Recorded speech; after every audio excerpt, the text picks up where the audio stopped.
प्रार्थना ने अपनी चुप्पी तोड़ी और घरवालों तथा पराग कोठारी को अपने शरीर के निशान दिखाए, जिससे पराग कोठारी हैरान रह गया। सीरियल अनुपमा के आगामी ट्रैक में दिखाया जाएगा कि गौतम प्रार्थना के साथ बुरा व्यवहार करता है और उसे मारता है। अगले ट्रैक में गौतम प्रार्थना से कहेगा, तुम्हारे मुंह में जुबान नहीं है क्या? इस पर अनुपमा प्रार्थना से कहेगी, अब चुप मत रहो, नहीं तो पूरी जिंदगी ऐसे ही जलती रहोगी।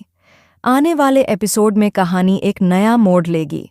अनुपमा प्रार्थना को समझाएगी और कहेगी, एक लड़की के लिए शादी तोड़ना आसान नहीं होता, लेकिन जब तुम्हारे बच्चे होंगे तो इस आदमी का उन पर क्या असर पड़ेगा, उनकी परवरिश कैसी होगी। अनुपमा प्रार्थना का हाथ पकड़कर उसे हिम्मत देने की कोशिश करेगी और कहेगी, मेरे साथ बाहर चलो। अगले ट्रैक में अनुपमा गौतम को घसीटते हुए बाहर ले आएगी। पराग कोठारी गुस्से में अनुपमा पर चिल्लाएगा, लेकिन अनुपमा साफ कहेगी, जहां नारी के सम्मान की बात आती है वहां मैं चुप नहीं रह सकती।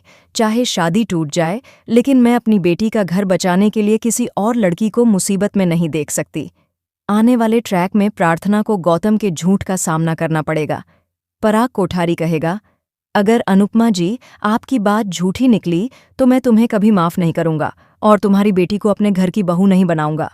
इस पर अनुपमा प्रार्थना का हाथ पकड़कर कहेगी, अब चुप मत रहना, तुम बहुत सह चुकी हो। अब समय आ गया है इस आदमी का असली चेहरा सबके सामने लाने का। गौतम अपनी सफाई में कहेगा। प्रार्थना कुछ नहीं बोलेगी, मैंने ऐसा कुछ नहीं किया, यह सब झूठ है। लेकिन अनुपमा प्रार्थना का हाथ पकड़कर उसे बोलने के लिए प्रेरित करेगी। इस पर प्रार्थना जोर जोर से रोने लगेगी और कहेगी, मुझे पता है कि आप सब मेरे साथ हैं, लेकिन सच यह है कि गौतम पति कहलाने के लायक नहीं है। हम दुनिया के सामने खुश दिखते हैं, लेकिन असल में मैं घुट घुट कर जी रही हूं। अगर मैंने कुछ कहा तो गौतम ने धमकी दी थी कि वह मेरे पापा का बिजनेस तबाह कर देगा। इस पर पराग कोठारी चौंक जाएगा और कहेगा, प्रार्थना तुम क्या कह रही हो, मुझे कुछ समझ में नहीं आ रहा।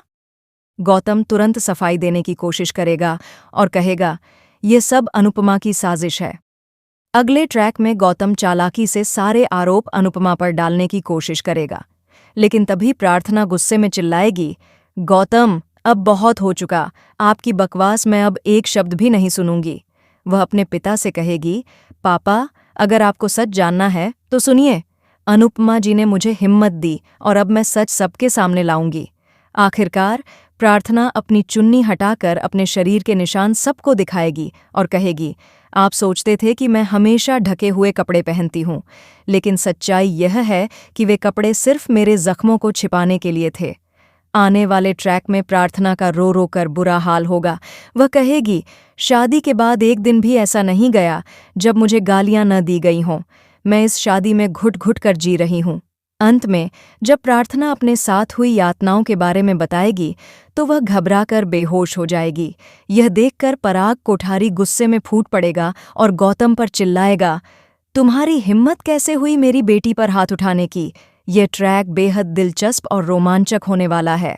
अनुपमा के आने वाले ट्विस्ट दर्शकों को चौंका देंगे।